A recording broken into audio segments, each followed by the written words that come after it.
Friends, ಹೇಗಿದ್ದೀರಿ? ಎಲ್ಲರೂ ಚೆನ್ನಾಗಿದ್ದೀರಿ ಅಂತ ಅಂದ್ಕೊಂಡಿದ್ದೇನೆ. ಬನ್ನಿ ಇವತ್ತೊಂದು ಹೊಸ ವಿಧಾನದಲ್ಲಿ, ಕಡಿಮೆ ಸಮಯದಲ್ಲಿ, ಕಡಿಮೆ ಇಂಗ್ರೀಡಿಯೆಂಟ್ಸ್ ಹಾಕಿ ಹೊಸ ವಿಧಾನದಲ್ಲಿ ಮಾಡಿರುವಂತಹ ಒಂದು ಸಬ್ಬಕ್ಕಿಯ ಕಿಚಡಿ ತುಂಬ ಅದ್ಭುತವಾಗಿ ಬಂದಿದೆ.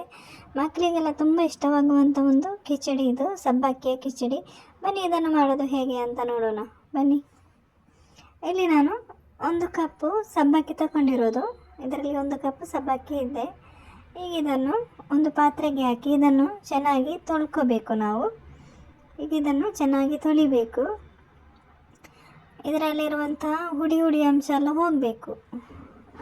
ಒಂದು 2ರಿಂದ 3 ಸಲ ಚೆನ್ನಾಗಿ ಇದನ್ನು ತೊಳಿಬೇಕು. ನೋಡಿ, ಈ ರೀತಿಯಾಗಿ ಚೆನ್ನಾಗಿ ಇದನ್ನು ತೊಳಿಬೇಕು.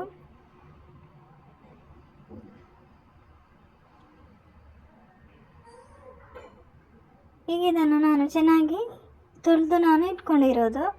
ಈಗ ಇದು ನೆನೆಯಬೇಕು. ನೆನೆಯಲಿಕ್ಕೆ ನಾವು ಇದಕ್ಕೆ ನೀರು ಹಾಕಬೇಕು. ಇದಕ್ಕೆ ಒಂದು 3/4 ನೀರು ಹಾಕಬೇಕು. ನೋಡಿ, ಇಷ್ಟು ನೀರು ಹಾಕಬೇಕು. ಇದೊಂದು 4ರಿಂದ 5 ಗಂಟೆ ಚೆನ್ನಾಗಿ ಇದು ನೆನೆಯಬೇಕು.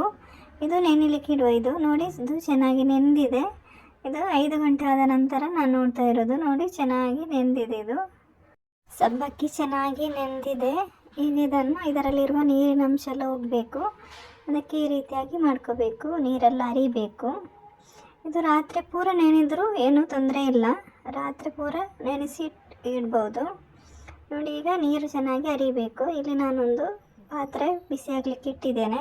ಇದಕ್ಕೆ ನಾನು 3ರಿಂದ 4 ಟೇಬಲ್ ಸ್ಪೂನ್ ಎಣ್ಣೆ ಹಾಕ್ತಾಯಿದ್ದೇನೆ. ಎಣ್ಣೆ ಬಿಸಿಯಾದ ನಂತರ 1 ಟೇಬಲ್ ಸ್ಪೂನ್ ಸಾಸಿವೆ ಹಾಕ್ತಾಯಿದ್ದೇನೆ. ಸಾಸಿವೆ ಸಿಡಿದ ನಂತರ 1 ಕಪ್ ಬಟಾಣಿ ಹಾಕ್ತಾ ಇರೋದು ನಾನು. ಬಟಾಣಿಯನ್ನು ಚೆನ್ನಾಗಿ ಈಗ ಫ್ರೈ ಮಾಡ್ಕೋಬೇಕು. ಬಟಾಣಿ ಮೊದಲಿಗೆ ಹಾಕ್ತಾ ಇರೋದು ನಾನು. ಬಟಾಣಿ ಬೇಗ ಬೇಯ್ತದೆ ಅದಕ್ಕೆ. ಈಗ ನಾನು ಕಟ್ ಮಾಡಿರುವಂಥ 2 ಈರುಳ್ಳಿ ಹಾಕ್ತಾ ಇರೋದು. ಚಿಕ್ಕದಾಗಿ ಕಟ್ ಮಾಡಿರುವಂತಹ 2 ಈರುಳ್ಳಿಯನ್ನು ಚೆನ್ನಾಗಿ ಈಗ ಫ್ರೈ ಮಾಡ್ಕೋಬೇಕು. ನೋಡಿ, ಈ ರೀತಿಯಾಗಿ ಚೆನ್ನಾಗಿದು ಫ್ರೈ ಆಗಬೇಕು. ಹಾಗೆ ನನ್ನ ವೀಡಿಯೋಸ್ ನಿಮಗೆ ಇಷ್ಟ ಆಗೋದಾದರೆ ಒಂದು ಲೈಕ್ ಮತ್ತು ಸಬ್ಸ್ಕ್ರೈಬ್ ಮಾಡೋದನ್ನು ಮರಿಬೇಡಿ. ಹಾಗೆ ಪಕ್ಕದಲ್ಲಿರುವ ಬೆಲ್ಲೈಕನ್ನು ಕೂಡ ಪ್ರೆಸ್ ಮಾಡಿ.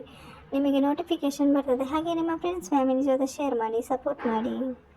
ನೋಡಿ, ಈ ರೀತಿಯಾಗಿ ಈರುಳ್ಳಿಯನ್ನು ಚೆನ್ನಾಗಿ ಫ್ರೈ ಮಾಡ್ಕೋಬೇಕು. ಈರುಳ್ಳಿ ಚೆನ್ನಾಗಿ ಫ್ರೈ ಆದ ನಂತರ ನಾನು ಕಟ್ ಮಾಡಿರುವಂತಹ 1 ಕ್ಯಾರೆಟ್ ಹಾಕ್ತಾ ಇರೋದು.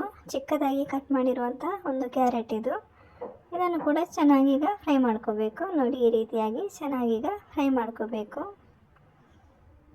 ತುಂಬ ಅದ್ಭುತವಾಗಿ ಬಂದಿರುವಂತಹ ಒಂದು ರೆಸಿಪಿ ಒಮ್ಮೆ ಟ್ರೈ ಮಾಡಿ. ನಿಮ್ಮ ಅನಿಸಿಕೆಯನ್ನು ಕಮೆಂಟ್ ಬಾಕ್ಸಲ್ಲಿ ತಿಳಿಸಿ.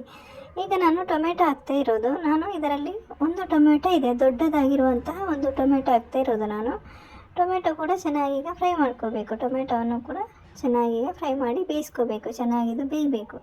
ಈಗ ನಾನು ರುಚಿಗೆ ಬೇಕಾದಷ್ಟು ಉಪ್ಪು ಹಾಕ್ತಾ ಇದ್ದೇನೆ. ನಾನು 1/4 ಟೀ ಸ್ಪೂನ್ ಅರಿಶಿನ ಹುಡಿ ಹಾಕ್ತಾ ಇದ್ದೇನೆ. ಈಗ ಇದನ್ನು ಕೂಡ ಹಾಕಿ ಚೆನ್ನಾಗಿ ಮಿಕ್ಸ್ ಮಾಡ್ಕೋಬೇಕು. ನೋಡಿ, ಈ ರೀತಿಯಾಗಿ ಚೆನ್ನಾಗಿದು ಮಿಕ್ಸ್ ಆಗಬೇಕು. ನೋಡಿ, ಈ ರೀತಿಯಾಗಿ ಚೆನ್ನಾಗಿ ಇದನ್ನು ಮಿಕ್ಸ್ ಮಾಡ್ಕೋಬೇಕು. ಕಡಿಮೆ ಸಮಯದಲ್ಲಿ ಕಡಿಮೆ ಇಂಗ್ರೀಡಿಯೆಂಟ್ಸ್ ಹಾಕಿ ಮಾಡಿರುವಂಥ ಒಂದು ಅದ್ಭುತವಾಗಿರುವಂತಹ ಒಂದು ಸಬ್ಬಕ್ಕಿಯ ಕಿಚಡಿ ತುಂಬ ಚೆನ್ನಾಗಿ ಬಂದಿದೆ. ಅದ್ಭುತವಾಗಿರುವಂಥ ಒಂದು ಮಕ್ಕಳಿಗೆ ಇಷ್ಟವಾಗುವಂಥ ಒಂದು ರೆಸಿಪಿ ಇದು. ಈಗ ಇದಕ್ಕೆ ನಾನು ಹಸಿಮೆಣಸಿನಕಾಯಿ ಹಾಕ್ತಾ ಇರೋದು. ಒಂದು 3 ಹಸಿಮೆಣಸಿನಕಾಯಿ ಹಾಕ್ತಾ ಇದ್ದೇನೆ. ಈಗ ಇದು ಹಾಕಿ ಕೂಡ ಚೆನ್ನಾಗಿ ಮಿಕ್ಸ್ ಮಾಡ್ಕೋಬೇಕು. ಈಗ ನಾನು ಆಲೂಗಡ್ಡೆ ಹಾಕ್ತಾ ಇರೋದು. ಇದು ಬೇಯಿಸಿರುವಂತಹ ಒಂದು ಆಲೂಗಡ್ಡೆ, ದೊಡ್ಡದಾಗಿರುವಂತಹ ಒಂದು ಆಲೂಗಡ್ಡೆಯನ್ನು ನಾನು ಬೇಯಿಸಿ ಹಾಕ್ತಾ ಇರೋದು. ನೋಡಿ, ಈ ರೀತಿ ಬೇಯಿಸಿ ಹಾಕಿದ ನಂತರ ಈ ರೀತಿ ಹಾಕಿ ಚೆನ್ನಾಗಿ ಮಿಕ್ಸ್ ಮಾಡ್ಕೋಬೇಕು. ನೋಡಿ, ಕೊನೆಯಲ್ಲಿ ಹಾಕಬೇಕು. ಲಾಸ್ಟಲ್ಲಿ ಬೇಯಿಸಿರುವಂಥ ಆಲೂಗಡ್ಡೆಯನ್ನು ಲಾಸ್ಟಲ್ಲಿ ನಾವು ಹಾಕಬೇಕು. ಈಗ ಇದನ್ನು ಮುಚ್ಚಿ ಒಂದು 5 ನಿಮಿಷ ಚೆನ್ನಾಗಿ ಬೇಯಿಸ್ಕೋಬೇಕು. ಇದು 5 ನಿಮಿಷ ಆದ ನಂತರ ನಾನು ನೋಡ್ತಾ ಇರೋದು. ಇದು ಚೆನ್ನಾಗಿ ಬೆಂದಿದೆ. ನೋಡಿ, ಈ ರೀತಿಯಾಗಿ ಚೆನ್ನಾಗಿ ಬೆಂದಿದೆ ಇದು. ನೋಡಿ, ಈ ರೀತಿಯಾಗಿ ಚೆನ್ನಾಗಿ ಬೇಯಬೇಕು. ಬೆಂದ್ರೇ ತುಂಬ ಚೆನ್ನಾಗಿ ಇರ್ತದೆ. ನೋಡಿ, ಅದ್ಭುತವಾಗಿ ಬೆಂದಿದೆ ಇದು. ಈಗ ನಾವು ನೆನೆಸಿರುವಂಥ ಸಬ್ಬಕ್ಕಿ ಹಾಕಬೇಕು. ಎಲ್ಲ ನೀರೆಲ್ಲ ಹೋಗಿದೆ ಇದರದ್ದು. ನೋಡಿ, ಈ ರೀತಿಯಾಗಿ ಸಬ್ಬಕ್ಕಿಯನ್ನು ಹಾಕಬೇಕು. ಸಬ್ಬಕ್ಕಿ ಹಾಕಿದ ನಂತರ ಚೆನ್ನಾಗೀಗ ಮಿಕ್ಸ್ ಮಾಡ್ಕೋಬೇಕು. ನೋಡಿ, ಈ ರೀತಿಯಾಗಿ ಚೆನ್ನಾಗಿ ಮಿಕ್ಸ್ ಮಾಡ್ಕೋಬೇಕು. ಮೀಡಿಯಮ್ ಫ್ಲೇಮಲ್ಲಿಟ್ಟು ಚೆನ್ನಾಗಿ ಇದನ್ನು ಮಿಕ್ಸ್ ಮಾಡ್ಕೋಬೇಕು. ನೋಡಿ, ಈ ರೀತಿಯಾಗಿ ಇದು ಬೇಯುವ ತನಕ ಚೆನ್ನಾಗಿ ಮಿಕ್ಸ್ ಮಾಡ್ತಾನೆ ಇರಬೇಕು. ಒಂದು 5 ನಿಮಿಷದ ಕಾಲ ಚೆನ್ನಾಗಿ ಇದನ್ನು ಮಿಕ್ಸ್ ಮಾಡ್ಕೋಬೇಕು. ಇದು ಚೆನ್ನಾಗಿ ಬೇಯಬೇಕು.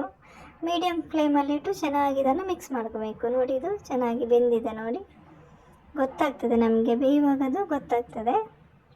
ತುಂಬ ಅದ್ಭುತವಾಗಿ ಬಂದಿರುವಂಥ ಹೊಸ ವಿಧಾನದಲ್ಲಿ ಮಾಡಿರುವಂಥ ಒಂದು ಸಬ್ಬಕ್ಕಿ ಕಿಚಡಿ ರೆಡಿಯಾಗಿದೆ. Thank you for watching.